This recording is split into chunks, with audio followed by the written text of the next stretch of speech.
Hey everyone, you ready for Chapter 5?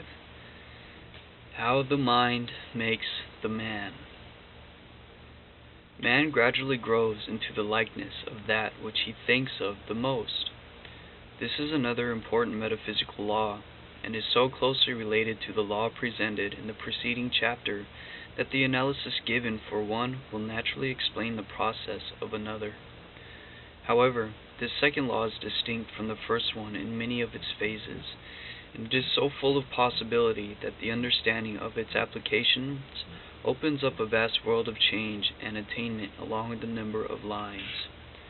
We become like the thoughts we think because the creative power of thought is the only creative power that we have within us, and the energies of mind are constantly creating, and what they create now is just like the thoughts we think now. Now, I don't know if you guys have seen any of my videos when I was going over the Master Key System, but Dr. Charles F. Hannell says that thought is the only activity that we possess as a spirit, and our thoughts are expressed through our cerebrospinal system, the brain of man. You could literally change the structure of your brain by changing the way you think. It's science. That's pretty amazing if you ask me. And he just says right now, we become like the thoughts we think because the creative power of thought is the only creative power that we have within us. And the energies of mind are constantly creating, and what they create now is just like the thoughts we think now. Since every physical condition, every mental state, and every phase of character, since all these things are fashioned after our predominating thoughts, and since the capacity of every faculty and the quality of every talent are determined by the thoughts we think, we must naturally conclude that there can be no greater art than the art of correct thinking. In fact, to think is to occupy a position involving far greater responsibility than that of 1,000 absolute monarchs. And when we realize this, we will not permit a single thought to take shape and form in our minds without first determining upon the value of that thought. Why we grow into the likeness of that which we think the most has been fully explained in the preceding chapter, and it is found in the fact that every impression formed in the mind will reproduce its kind and express its creations throughout the entire system. And though these impressions usually come from without in the first place, still they do not become real impressions until we accept them into our consciousness, or in thought, or in conviction. That is, many minds will think only what is suggested to them by environment, or what they are told to think by those in authority. Still it is their own thought that shapes their lives. Wherever the suggestion may come from, it is your thought about that suggestion that produces the effect. The analysis of thought presented in the preceding chapter explains how the person is affected by thought, and how thought is always created in the likeness of those ideas, states or impressions that have been established themselves in consciousness. But to carry this analysis to its final goal, we must discover why man becomes like his thought, and also how he can think thought of a superior nature. And this we discover through the workings of the law now under consideration. In the first place, man becomes like his thought because there is no other pattern in his being besides his own thought. The creative forces of his mind and personality always create according to the image and likeness of the strongest and deepest impressions in consciousness, and all such impressions are produced by the process of thinking. When we use the term thought, however, we may refer either to the mental model, which is the result of mental conception, or we may refer to that thought, which is the result of mental creation. The mental creation is patterned after the mental conception, and the mental conception is the result of our efforts to understand what we are thinking about. Now remember, the mental conception is what you perceive yourself to be, and the mental creation is the pattern that your mental processes assume after the conceptions of what you believe yourself to be. Mental conception is conscious and is therefore under our control, while mental creation is subconscious and is therefore beyond our control. But we do not have to control mental creation. those creations will be just like our mental conceptions. Therefore, when we form only such mental conceptions as we like, we shall have only mental creations as we like. In consequence, when we see mentally that which is superior, we can form a true conception of what we see. We give to the creative energies a model that is higher than any we have given them before. Accordingly, the mental creations will be superior. And here we should remember that these creations are not wholly abstract, but are in most instances as concrete or tangible as the body itself. The creative energies of the The creative energies of the human system act both in the mind and in the body. Through their central field of action is always in the subjective or inner side of things. In the body, these energies constitute the vital forces and the nerve forces of the system, while in the mind they constitute all those energies or powers employed in thought, feeling, or mental action of whatever nature. When we examine these energies, we find that they do not simply create conditions after the likeness of the predominating thought, but that they themselves also become just like the predominating thought, which fact illustrates the power exercised by such thoughts as hold the ruling position in our minds. From this fact, we conclude that these forces will give vitally to the body that corresponds to the states of mind, so that if there is anything wrong in the subjective states of the mind, these forces will convey those wrong conditions to the body. The reason being that these forces come from the subjective and cannot be different from the ruling conditions of their source. The fibers and cells of the body are built up by these energies. Therefore, the quality as well as the structures of the cells must correspond with the nature of the creative energies at the time. These energies build cells just like the patterns before them, and the patterns are formed by the subjective conceptions. When that part of the subjective mind that governs cell structures in the body becomes imbued with the more perfect idea of construction, and creative energies will build more perfect cells. And when that part of the subjective mind that governs physical shape and form receives a better conception of shape and form, these creative energies will naturally build a body that is more perfect as to shape and form. Every function of the body is governed by a certain part of the subjective mind, and the creative energies act through the particular function according to the present state of the subjective mind. Therefore, when more perfect patterns are placed in those parts of the subjective that govern the body, the creative energies will build a more perfect body. And when we know that these creative energies are building us a new body every year according to the predominating pattern of the subjective, we can see how easily the new body we'll receive every year can be made more perfect if we will improve the subjective pattern. The creative energies construct brain cells in the same way, the quality being governed by the state of mind, and that part of the brain that is to receive the largest group of cells is determined by the tendencies of the mind. Now remember, the tendencies, he's talking about the mental processes. In the world of talents and faculties, the creative energies construct concepts so that every talent is actually composed of all the conceptions that the mind has formed while trying to understand the nature and the possibility of that talent. In the formation of character, the creative energies do their work in constructing desires, motives, purposes, and the like, and in every instance they form these characteristics according to the predominating thought on the subject. In the construction of the spiritual attitudes and higher attainments, the process is very similar, though in these instances the pattern is gained through faith instead of subjective mentation. Why man grows into the likeness of that which he thinks of the most becomes perfectly clear when we understand how the creative energies work. That is, that they always create after the likeness of the subjective pattern. And when we learn that the subjective pattern can be changed in any part of the mind by thinking a great deal of a higher conception of that particular phase, we have the whole secret. When we think a great deal along any line with a higher conception before us, We finally establish that higher conception in the place of the old one.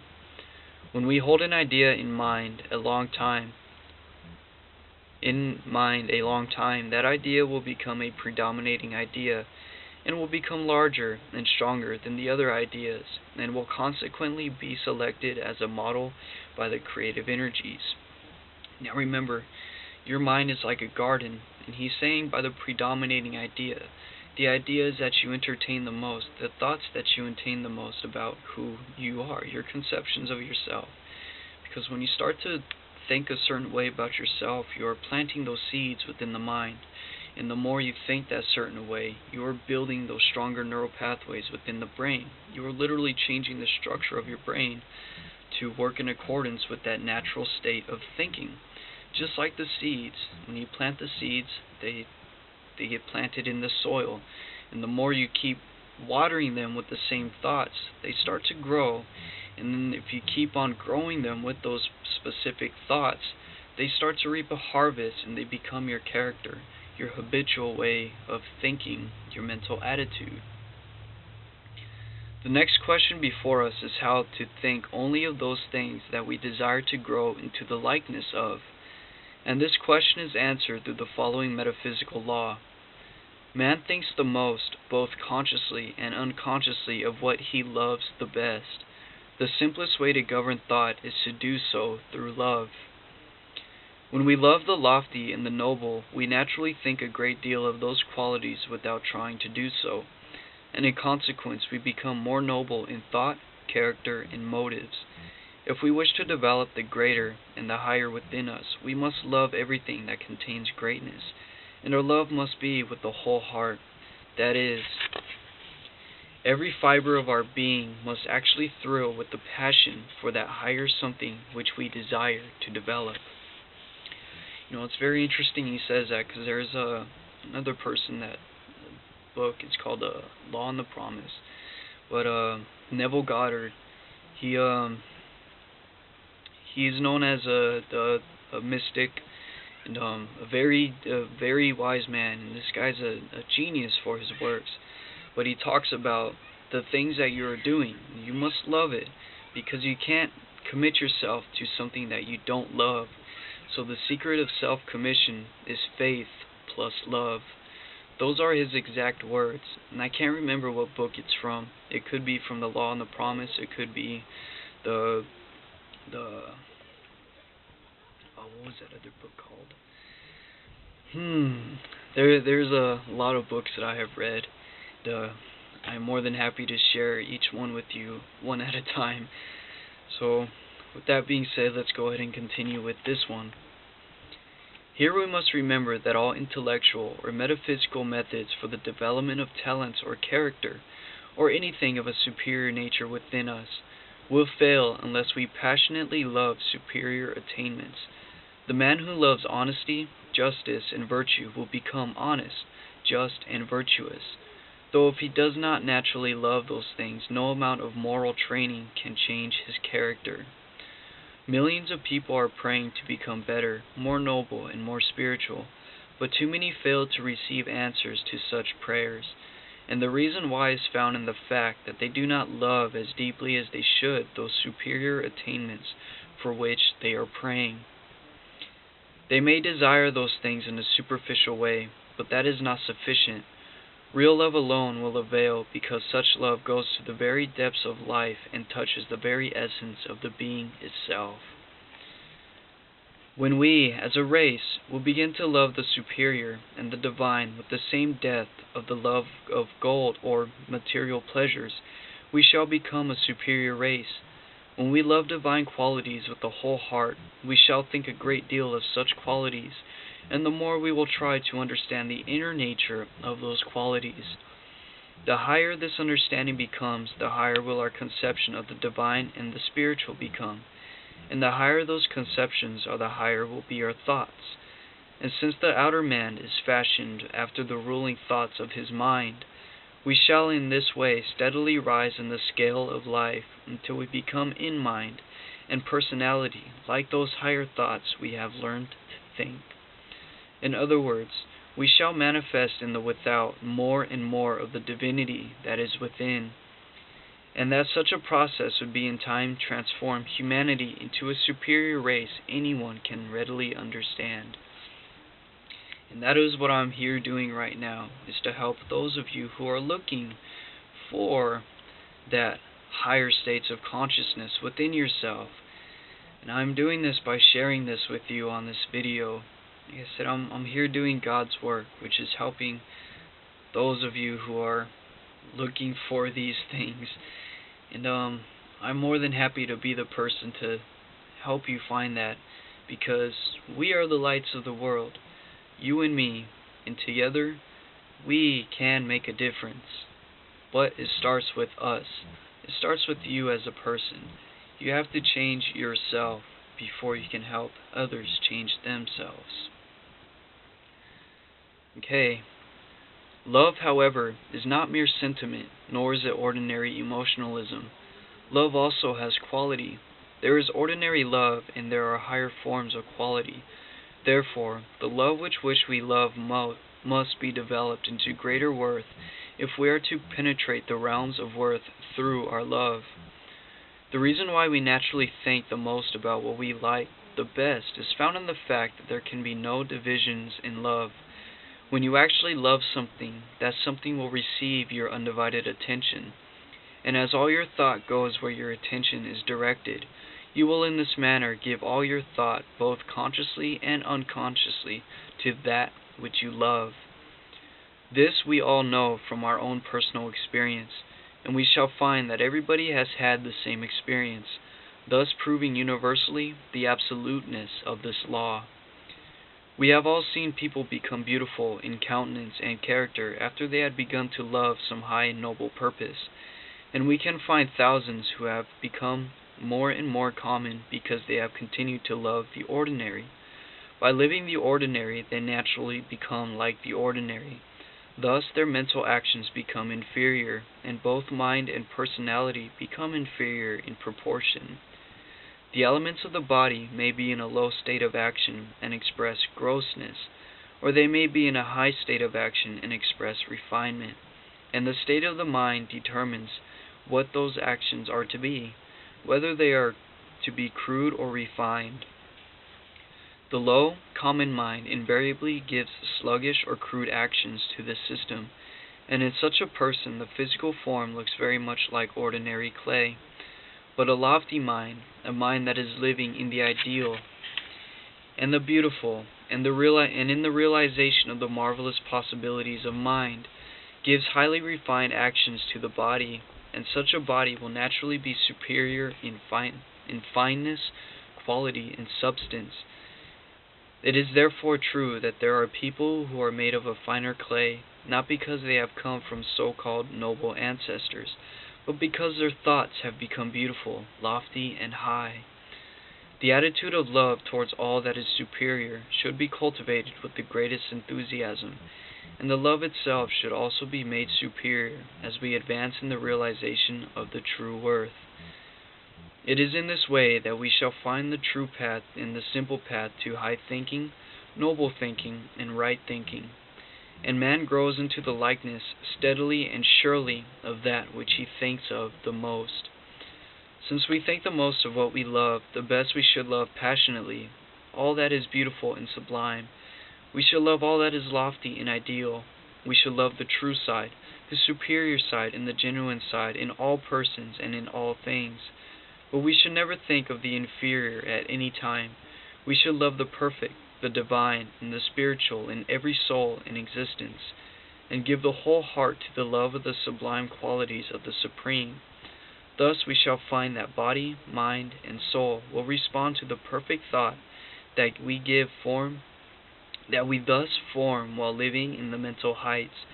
Gradually we shall find that all the elements of our nature changing for the better, becoming more and more like those sublime states of mind which we are so vividly conscious while on the heights. Now that will be the end of chapter 5. Thank you for watching this video if you made it this far with me. If you liked it, please subscribe and share it. we will, like I said, we are making the difference together. And yeah, with that being said, I'll see you on the other side of the galaxy.